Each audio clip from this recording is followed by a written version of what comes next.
오늘 우리에게 주신 하나님 말씀은 누가복음 22장 54절에서 62절까지 말씀입니다.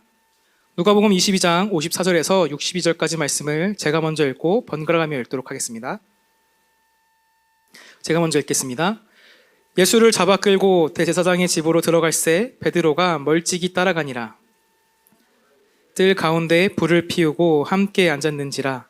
베드로도 그 가운데 앉았더니 한 여종이 베드로의 불빛을 향하여 앉은 것을 보고 주목하여 이르되 이 사람도 그와 함께 있었느니라 하니 부인하여 이르되 이 여자여 내가 그를 알지 못하노라 하더라. 조금 후에 다른 사람이 보고 이르되 너도 그 도당이라 하거늘 베드로가 이르되 이 사람아 나는 아니로다 하거든. 이따가 또 한 사람이 장담하여 이르되 이는 갈릴리 사람이니 참으로 그와 함께 있었느니라. 베드로가 이르되 이 사람아 나는 내가 하는 말을 알지 못하노라 하고 아직 말하고 있을 때에 닭이 곧 울더라. 돌이켜 베드로를 보시니 베드로가 주의 말씀 곧 오늘 닭 울기 전에 내가 3번 나를 부인하리라 하심이 생각나서 다 함께 읽겠습니다. 밖에 나가서 심히 통곡하니라. 아멘. 나는 오늘 자유로워지기로 했다라는 책에 보면은 죄책감에 대해서 이렇게 말하고 있습니다. 죄책감은 주로 대인관계에서 일어나기에 치인 사회적인 감정이라고 말할 수 있습니다. 사람은 일주일에 5시간이나 죄책감을 경험한다고 합니다. 해소되지 않는 죄책감은 머릿속에서 계속 울리는 자명종과도 같습니다. 죄책감은 명료하고 논리적으로 생각하는 것을 어렵게 합니다. 이 죄책감은 삶을 즐기지 못하게 합니다. 죄책감은 자기에게 벌을 내립니다. 죄책감은 피해를 입힌 사람이나 안 좋은 기억을 떠올리는 그 장소를 피하게 됩니다. 죄책감은 죄책감으로 끝나는 것이 아니라 분노로 이어집니다. 우리는 지금 사순절을 보내고 있습니다. 그런데 저에게 있어서 이 사순절은 참 힘든 시간이었습니다. 왜 힘들었냐면은 이해가 가지 않았습니다.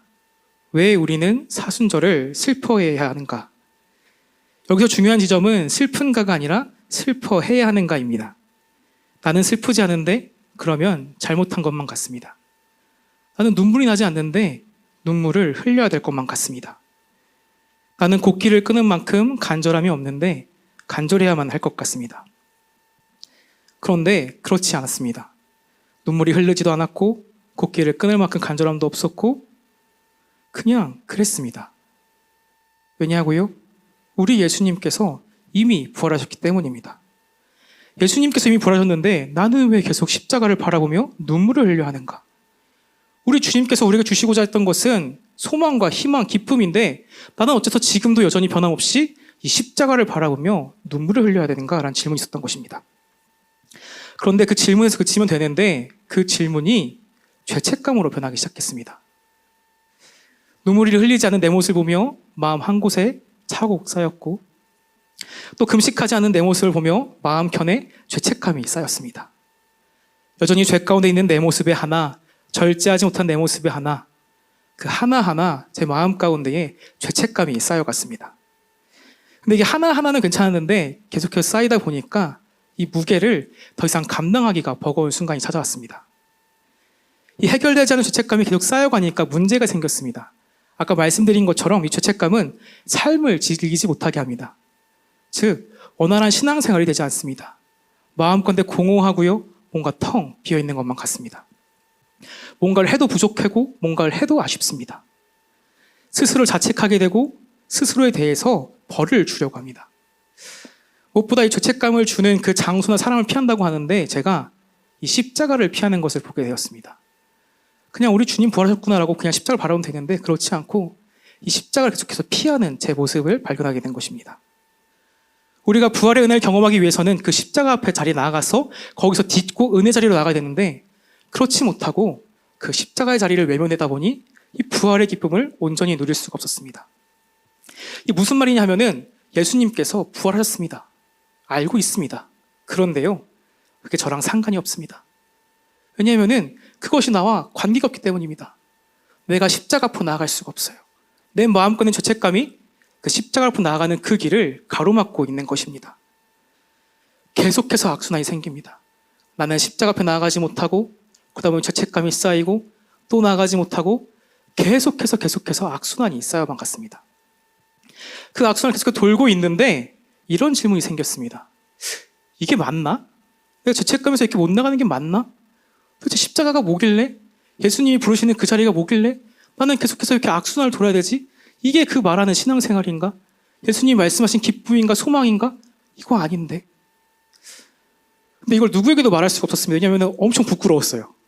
나는 신학생인데, 나는 목회자 후보생인데, 난 전도사인데 부끄럽다라고요. 근데 문득 그러던 중에 한 사람이 떠올랐습니다. 오늘 본문에 나온 베드로였습니다. 여러분은 베드로라면 어떤 모습이 떠오르십니까? 저는 제일 먼저 베드로를 떠올렸을 때 수제자가 떠올랐습니다. 예수님의 첫 번째 제자. 이 베드로는요, 예수님이 가시는 곳곳마다 따라갔습니다. 예수님이 기도하시던 곳도 따라갔고, 예수님이 말씀하시는 곳도 따라갔고, 예수님 계시는 그 어디나 따라갔습니다. 그리고요, 그는 정말 아름다운 고백을 합니다. 예수님이 누구냐는 질문에 주는 그리스도시요 살아계신 하나님의 아들이시니다라고 말씀하셨고, 거기에 교회를 세우겠다라고 예수님께서는 말씀해 주셨습니다. 그렇게 아름다운 고백을 했던 사람이 바로 이 베드로였습니다. 또 한편으로 이 베드로는 거친 바다 사나이였습니다. 아주 거침이 없어서 예수님이 보이는 그때에 바다에 막 뛰어들고요, 예수님께 대답합니다. 묻습니다. 예수님, 제가 예수님 계시는 그곳으로 걸어가겠습니다 하면서 첨벙하고 바다에 뛰어들었던 것이 이 베드로였습니다. 베드로는 누구보다 예수님을 사랑하였고, 한편으로는 누구보다 그렇기에 예수님께 죄송했던 사람이었습니다. 이 죄책감 말씀드렸던 것처럼 친사회적인 감정, 즉 이 관계적인 감정입니다. 관계가 없다면 생길 수가 없고, 관계가 깊으면 깊어질수록 함께 커져가는 것이 죄책감입니다. 이 베드로가 끝까지 예수님을 사랑하는 마음을 지켰으면 참 좋았을 텐데 그렇지 못했습니다. 잘 아시는 것처럼 베드로는 예수님을 부인하였습니다. 오늘 본문은 그 베드로 인생에서 그 마음의 무게가 가장 무거웠던 날, 그 마음 가운데 죄책감이 가장 컸던 날, 그날 밤의 일을 기록하고 있습니다. 예수님을 부인했던 바로 그날 밤의 일 말입니다. 우리 다 함께 오늘 본문 말씀 54절에서 55절까지 말씀을 다 함께 읽도록 하겠습니다. 54절에서 55절까지 말씀 읽도록 하겠습니다. 시작. 베드로가 멀찍이 따라가니라. 사람들이 뜰 가운데에 불을 피우고 함께 앉았는지라. 베드로도 그 가운데 앉았더니 아멘. 우리 예수님께서 붙잡혀 가셨습니다. 그것도 아주 무기력한 모습으로 붙잡혀 가셨습니다. 그 혼비백산하던 제자들 사이로 베드로는 칼을 뺏어서 예수님을 데려가는 그 사람들에게 저항하였습니다. 그리고 예수님을 구하고자 하였습니다. 그런데 그런 베드로를 보면서 예수님은 그를 가로막으셨습니다. 그리고 이미 다 아신다는 듯이 그들을 따라가셨습니다. 따라가면 안 되는데, 따라가면 진짜 큰일 나는데, 베드로는 마음 가운데 두려움이 커져만 갔습니다. 유대 지도자들이 이 예수님을 죽이기 위해서 살기 등등했던 것은 잘 알고 있었습니다. 그런데 그날 밤은 심상치 않았습니다. 예수님을 잡으러 왔던 이 병사들의 기세가 남달랐기 때문이었지요. 그때 베드로는 예수님께서 이 지난날 하셨던 말씀이 떠올랐습니다. 내가 십자가에 달려 죽으리라. 예수님께서는 너무나 무서운 말씀을 하셨습니다. 그것도 3번이나 말입니다. 베드로는 두려웠습니다. 그러나 한편으로는 의문이 생겼습니다. 자신이 죽기를 아시는 그분이 어째서 이날을 피하지 않으셨을까? 병사가 올 것을 알고 계셨을 텐데 왜 예수님께서는 그 자리를 피하지 않으셨을까? 자신이 죽을 것도 아셨다면 살 길도 아실 텐데 도대체 예수님께서는 저 산에 올라가 무슨 기도를 하신 것일까? 그러나 그가 지난 시간 동안 보여줬던 그 예수님의 놀라운 이적과 기적을 봤을 때에 뭔가 반전이 있겠지 하는 기대가 있었을지도 모릅니다. 베드로는 신랄 같은 희망을 품었던 것이죠. 그래, 무언가 계획이 있겠지. 예수님께서 뜻이 있겠지. 이걸 통해 뭔가 또 말씀하시려나 보다. 우리 가운데도 기적을 보여주시려나 보다 하고 베드로는 그 뛰는 심장을 붙잡고 예수님의 뒤를 따라갔습니다. 이 다른 성경에 보니까 제자 중에 한 사람을 통해서 이 베드로가 대제사장의 집에 들어갈 수 있었던 것을 볼 수 있습니다. 이 베드로는 그 집 앞 뜰에서 사람들이 많이 모여있는 그곳에 앉았습니다.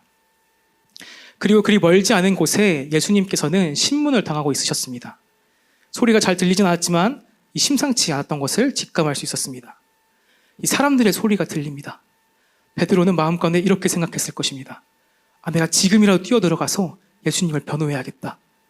저 사람들은 예수님을 죄인이라 말하고 신성 모독자라 말하지만 나는 안다. 예수님은 죄가 없지 않은가?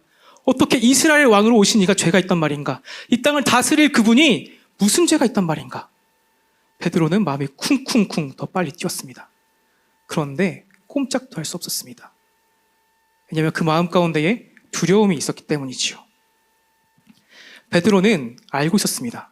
자기가 여기서 한 발 내딛었을 때에 어떠한 결과를 가져오는지를 말입니다. 사람은 본능적으로 알고 있습니다. 아, 한 발 내딛으면 죽는다. 베드로는 거기 자기가 나섰을 때에 어떠한 일이 있었을지 그 누구보다 잘 알고 있었습니다. 이러지도 저러지도 못하는 베드로의 모습에서 여러분은 무엇을 보십니까? 자신의 모습이 보이시는 분이 혹시 계십니까? 베드로는 이상적인 인물이 아닙니다. 베드로는 누구보다 현실적이고 우리들의 모습을 빼다 밝은 사람입니다. 아니, 우리가 어쩌면 베드로의 모습을 빼다 밟은지도 모르겠습니다. 베드로는 예수님께서 소위 잘 나가실 때에 늘 함께 있던 사람이었습니다. 예수님께서 이적을 베푸실 때도, 예수님께서 기적을 베푸실 때도 늘 곁에 있던 베드로였습니다. 그런데 예수님의 삶에서 가장 밑바닥인 그때에, 가장 어둠이 드리워진 그때에 그는 예수님과 거리를 두었습니다. 이 본문을 보니 베드로는 예수님께 나아갈 때에 멀찍이 나아갔다라는 것을 알 수 있습니다. 그런데 또한 정말 현실적인 것은 이 베드로가 예수님을 포기하지 않았다는 것입니다. 예수님을 버리고 도망칠 법도 한데 이 베드로는 그래도 한 발 물러서서 그 뜰 앞까지 갑니다. 주님 계신 곳과 주님께서 벗어날 수 있는 그 사이, 그 경계를 아슬아슬하게 넘나들면서 그 뜰 안에 머물고 있는 것이지요. 예수님께서 잡혀가시는 그때에 베드로의 마음은 어땠을까요? 한 걸음 한 걸음 내딛었을 때에 마음이 철렁철렁했을 것입니다. 왜냐하면 자신이 어떤 사람인지가 너무나 적나라하게 들어왔기 때문입니다. 내가 예수님 잘 나갈 때는 함께 있는데 예수님이 저렇게 도움이 필요한 그때에, 누군가의 변화가 필요한 그때에, 누가 곁에 있어야 하는 그때에 나는 못 가고 있구나. 그의 마음 가운데 죄책감이 있어야만 같습니다. 이 사람에게는 안전거리가 있다고 합니다. 사람과 사람이 대할 때에 더 이상 넘어서는 안 되는 안전거리. 거길 넘어섰을 때 불안하고 염려가 있는 그 거리가 각자 사람마다 있다고 합니다. 근데 베드로는 예수님과 자신 사이에 있는 그 안전거리를 보게 된 것이지요. 이제는 하염없이 가까웠던 그 거리가 이제는 너무나 멀게만 느껴졌던 것입니다. 예수님을 사랑하는 마음보다 자신의 안전을 지키려는 그 자신의 모습을 보면서 베드로는 엄청난 자괴감에 빠져들었을 것입니다. 이 고개를 부리는 듯한 베드로의 모습은 십자가를 바라보는 우리의 모습과도 같습니다. 이 사순절의 의미를 볼 때 그리스도의 고난에 동참하는 것이다 라고 말합니다. 이 그리스도의 고난은 형 이상학적이거나 초월적인 것이 아닙니다. 지극히 현실적인 고난이고 우리가 이 땅 안에 발리 디디며 살아가는 고난을 뜻합니다. 그렇게 우리는 쉽게 나갈 수가 없습니다. 고난 자리로 나간다는 것은 나의 생명을 거는 일이고 그 길의 끝에는 죽음이 있는 것을 알기 때문이지요. 베드로는 본능적으로 알았습니다. 내가 죽겠구나. 내가 여기서 한 발이라도 더 내딛는다면 나는 죽겠구나 하는 것을 알았던 것입니다. 예수님의 죽음 앞에서 한 발 물러나 있는 베드로의 모습, 우리의 모습, 더 가면 어떻게 될지 몰라서 우리는 그 자리에 서서 어찌할 바를 모르고 있습니다. 그러나 한편으로는 그 마음 가운데 절실함, 간절함이 있습니다. 예수님은 지금 어디 계시지? 예수님은 지금 무엇을 하고 계시지? 계속해서 묻지만 그럼에도 불구하고 여전히 그 자리에 있는 우리의 모습을 보면서 우리의 이중성을 발견하게 됩니다. 그러면서 우리 마음 가운데에 계속해서 죄책감이 있어야만 갑니다. 근데 한편으로 우리 머릿속에 계속해서 사이렌이 울리고 있습니다. 너 한 발 더 나가면 죽어. 너 그 고난 감당할 수 있겠어? 우리의 본능이, 우리 살고자 하는 그 마음이, 생명을 지키고자 하는 그 마음이 우리를 한 발도 내딛지 못하게 하고 십자가 앞으로 나가지 못하게 합니다. 거기까지다. 너의 믿음의 임계점은 거기까지야. 거기 넘으면은 큰일 나. 우리 마음 가운데 계속해서 울리고 있는 우리의 사이렌을 들을 수 있습니다.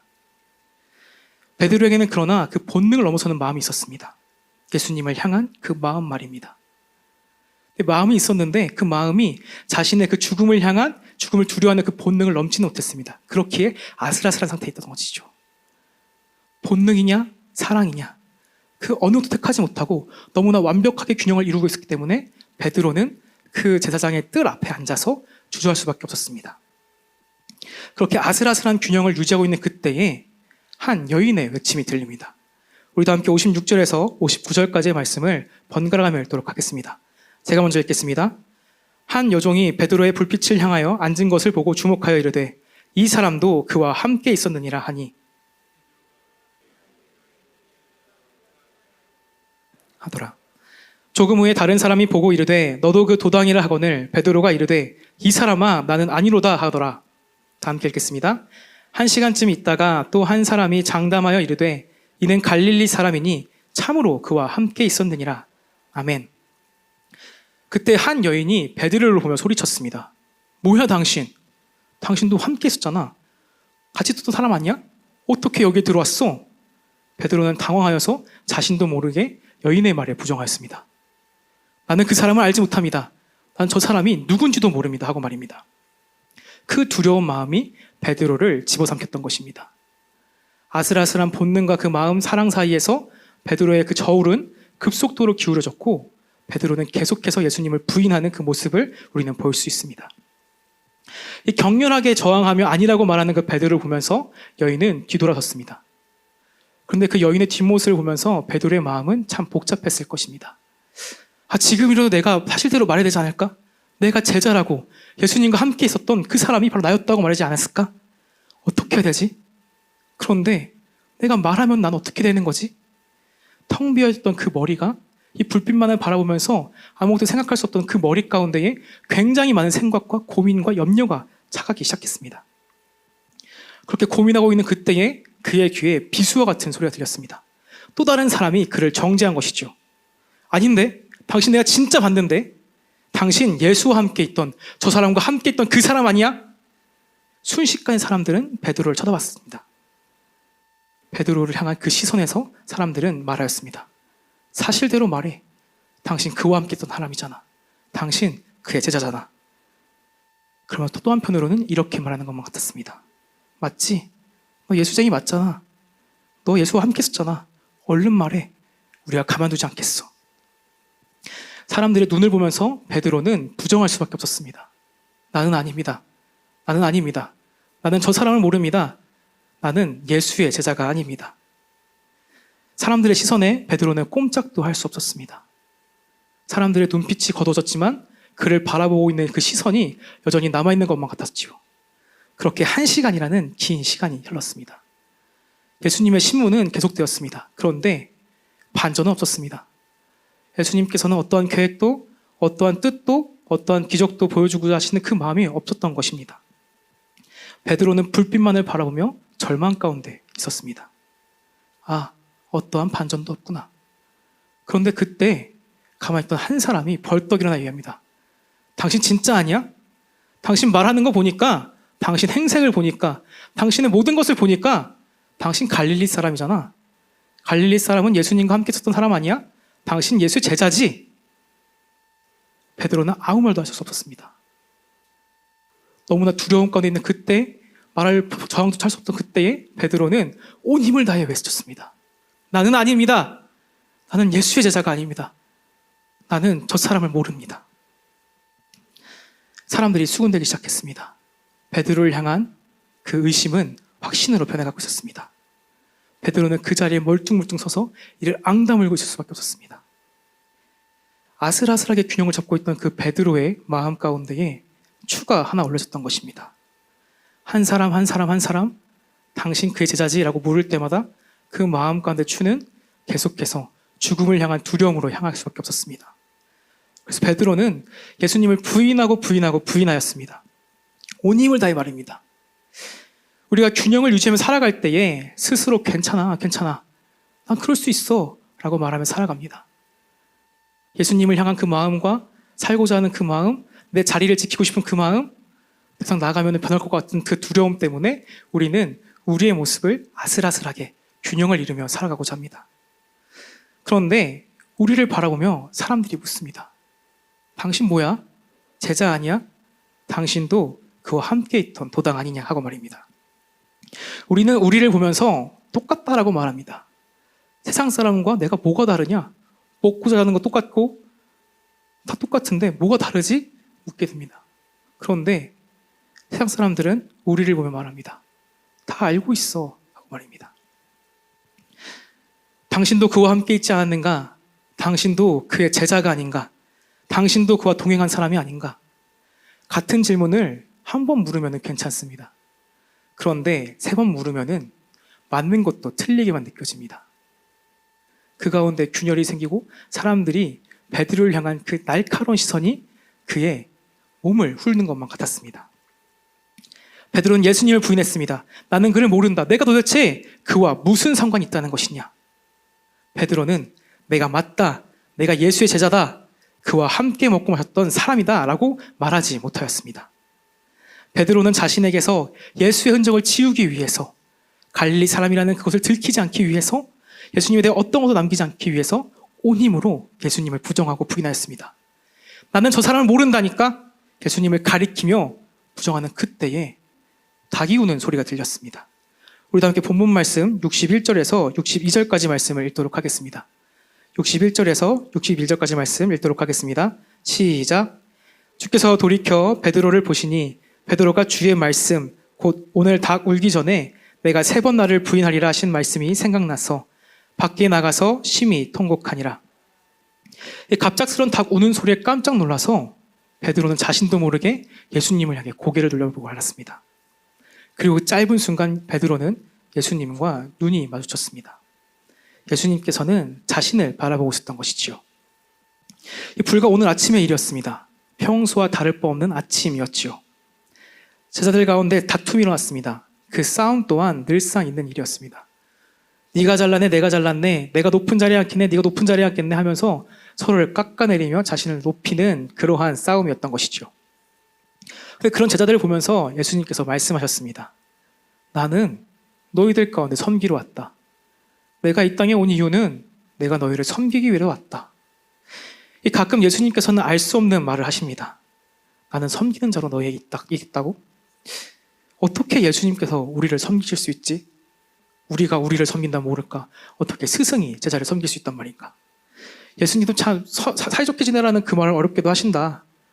그런데 예수님께서 계속해서 이렇게 말씀하십니다. 31절에서 32절까지 말씀입니다.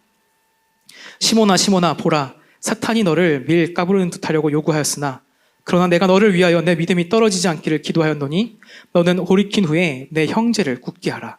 아멘.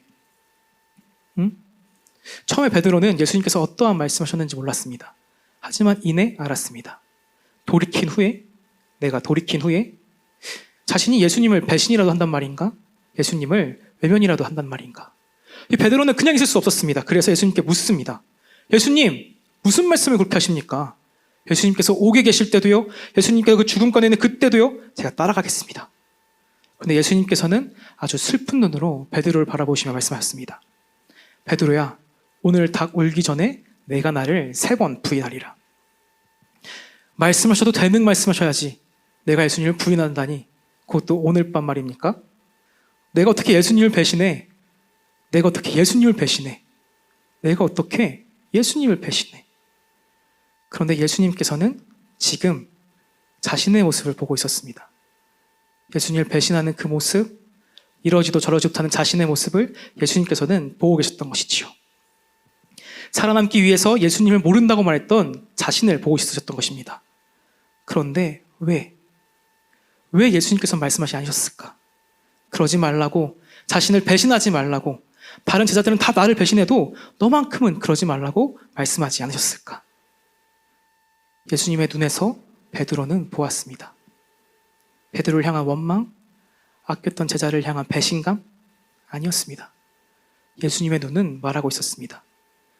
오늘 내가 말한 거 알지? 기억하지? 형제들을 잘 돌봐야 해. 베드로는 차오르는 감정을 어떻게 하지 못하고 그 자리를 박차고 일어나서 달렸습니다. 그리고 그 자리에 주저앉아서 울었지요. 죄책감에서 벗어나기 위해서 말입니다. 목 놓아 울었습니다. 예수님께서는 다 알고 계셨습니다.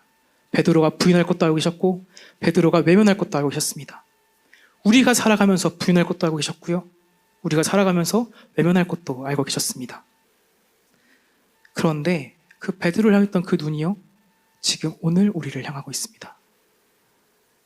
죄책감에 빠져서 내가 예수님을 배신했다, 내가 예수님을 외면했다 말하고 있는 우리 인생들을 향해서 우리 주님께서 바라보고 계시는 겁니다. 그리고 말씀하십니다. 내가 다 안다 하고 말이죠. 예수님께서는 우리의 연약함을 아셨습니다. 우리가 부인할 것도 하셨습니다. 하지만 돌아올 것을 소망하셨습니다. 다시 돌이킨 그 후에 형제들을 돌보라. 내가 너에게 맡긴 그거, 형제들. 내가 십자가를 지었듯이 너도 그 형제들을 짊어지고 그들을 돌보라 말씀하신 것입니다. 우리를 바라보는 그 눈은, 지금 우리의 인생을 바라보고 있는 그 눈은 책망의 눈이 아니고 원망의 눈이 아니고 소망과 기대와 희망의 눈입니다. 지금 너의 인생을 바라볼 때에 너는 지금 나를 외면하고 있을지라도, 지금 너의 삶을 볼 때에 나를 부정하고 있을지라도, 부인하고 있을지라도, 그럼에도 내가 너에게 기대하고 있는 것은, 그럼에도 내가 너에게 소망하고 있는 것은 너가 돌이킨 후에 내가 십자가를 짊어진 것처럼 너의 십자가를 짊어지고 나를 따를 것이다 라는 그 희망이 예수님께 있었던 것입니다. 예수님께서는 왜 베드로에게 미리 말씀해 주셨을까요? 너가 나를 부인하리라. 예수님께서는 베드로가 이렇게 말하길 바랐을까요? 사람들이 모여있는 그때에 너 예수쟁이지라고 묻는 그때에 내가 아닙니다 라고 대답하기보다는 내가 맞습니다, 내가 예수의 제자입니다 라고 말하기를 바랬을까요? 아니면 사람들이 모여있는 그때에 당당히 일어나서 예수를 변호하기를 바랬던 마음으로 그렇게 말씀하셨던 것일까요? 아니었습니다. 예수님께서는 말씀하신 것은 내가 다 안다였습니다. 너가 얼마나 연약한지, 너가 얼마나 두려워하고 있는지, 너가 얼마나 떨고 있는지를 내가 안다. 그러니까 죄책감 갖지 마. 그러니까 괜찮아. 그래서 22절에 이렇게 말씀하십니다. 내가 너를 위하여 내 믿음이 떨어지지 않기를 기도하였노니 너는 돌이킨 후에 내 형제를 굳게 하라. 십자가를 묵상하면 묵상할수록 알 수 있는 것은 우리 예수님께서 우리를 그 십자가 앞으로 부르실 때에 우리에게 큰 기대가 없으셨습니다. 우리를 바라보시면서 완전함을 바라신 것이 아닙니다. 그저 우리를 바라보시면서 그냥 오라고 말씀하십니다. 너 연약한 거 내가 알아. 너 나 부정한 거 내가 알아. 너의 인생이 나를 고백하지 못한 거 그것도 내가 알아. 그런데 지금 이 십자가 앞으로 나와. 내가 짊어지는 이 십자가 앞으로 나와. 그 십자가로 우리 주님께서 초청하고 계신 것입니다. 우리의 부족함, 나약함, 좌절, 그 연약함 다 아시고 그대로 십자가 앞에 나가라고 말씀하십니다. 그리고 그 십자가 앞에서 다 털어놓으라고 말씀하시는 것이지요. 내 잘난 거, 내가 생각하는 그 멋진 거, 대단한 걸 내려놓는 것이 아니라 나의 부족한 거, 나의 열등의식, 나의 죄악됨, 나의 좌절, 나의 시기 질투, 나의 원망과 분노, 나의 눈물, 그 모든 것들을 다 내어놓으라는 것입니다. 그 누구에게도 보여주기 싫었던 그거, 내 마음 가운데 죄책감으로 남겨두는 것이 아니라 그거 하나하나 다 갖고 오라고 우리 주님 말씀하신 것입니다. 예수님의 마음을 알던 베드로가 즉시 자신에게 맡겨진 그 모든 것들을 감당하지 못하였습니다. 왜냐하면 예수님께서 맡기신 그 형제들을 감당할 자신이 없었기 때문이죠. 그래서 베드로 가운데 좌절의 시간도 있었고 방황의 시간도 있었습니다. 그러나 베드로가 우리 부활의 주님 만났을 때에 베드로는 그가 품고 있던 이 말씀을 씨앗에서 열매가 나오듯이 꽃을 피웠습니다. 그래서 베드로는 예수님의 말씀대로 형제들을 돌보는 사람이 되었습니다. 교회를 위해서, 사랑하는 성도를 위해서 예수님과 같이 자신의 생명을 내어줄 수 있는 사람이 되었던 것이죠. 죄책감에 짓눌려 살아가는 인생이 아니라 자신을 있는 그대로 받아주신 그 주님을 향해 감사하며 주님의 그 복음을 전하는 사도가 되었던 것입니다. 베드로의 마지막 모습을 아십니까? 전승에 따른 베드로는 박해를 피해서 로마 땅을 떠나게 됩니다. 그런데 저 멀리서 누군가가 십자가를 짊어지고 있는 것을 보게 되었습니다. 가까이서 보니까 그분은 예수님이었습니다. 베드로가 깜짝 놀라 예수님께 묻습니다. 예수님, 주여 어디로 가시나이까? 근데 예수님께서 이렇게 말씀하십니다. 너가 내 양을 버리고 가는데 그래서 내가 다시 십자가를 짊어지러 간다. 그 이야기를 들은 베드로는 다른 길을 돌이켜서 로마로 향합니다. 그리고 차마 나는 예수님과 같이 십자가에 달려 죽지 못하겠다라고 말하며 역으로 십자가에 거꾸로 달려 죽은 것을 우리가 알 수 있습니다. 베드로는 너가 예수의 제자냐 묻는 그때에 답하지 못했던, 내가 아니라 답했던 그때에 그 모든 것을 뒤집어서 그의 삶으로 증거했습니다. 내가 맞습니다. 내가 예수의 제자입니다. 우리는 지금 사순절을 보내고 있습니다. 그리스도의 동참하는 이때에 십자가 앞에서 죄책감에 짓눌려 무너져 있는 우리의 모습을 보면서 예수님께서는 말씀하십니다. 내가 다 안다. 너의 그 모든 것 내가 다 안다. 너가 눈물 흘리고 너가 연약하고 너가 좌절해 있는 그 모습 내가 안다. 그런데 너가 죄책감 갖고 있는 그 마음이 나를 사랑하는 마음에 비롯된 것이 아니냐? 그러니 그 마음 이제 십자가 앞에 내어놓고 돌이켜서 너에게 맡겨진 그 십자가를 짊어지며 하라며 우리를 부르시고 계십니다. 사랑하는 성도 여러분, 이 사순절 가운데에 그 십자가의 의미, 우리 주님 죽으시고 부활하신 그 십자가의 의미를 깊이 묵상하시는 되기를 간절히 소망합니다. 죄책감에 짓눌려 멈추는 것이 아니라 우리 주님 부르시는 그 십자가 앞으로 나오십시오. 그럴 때에 세상이 줄 수 없는 평안, 세상이 줄 수 없는 그 감동이 우리 가운데 있을 줄을 믿습니다. 그리하여 우리에게 맡겨진 그 십자가를 다시금 짊어지고 우리의 삶으로 고백하길 바랍니다. 내가 맞습니다. 내가 예수의 제자입니다. 이렇게 고백할 수 있는 우리 목양교 성도님 되기를 간절히 소망합니다. 이 시간 이 말씀을 기억하며 찬양하길 원합니다.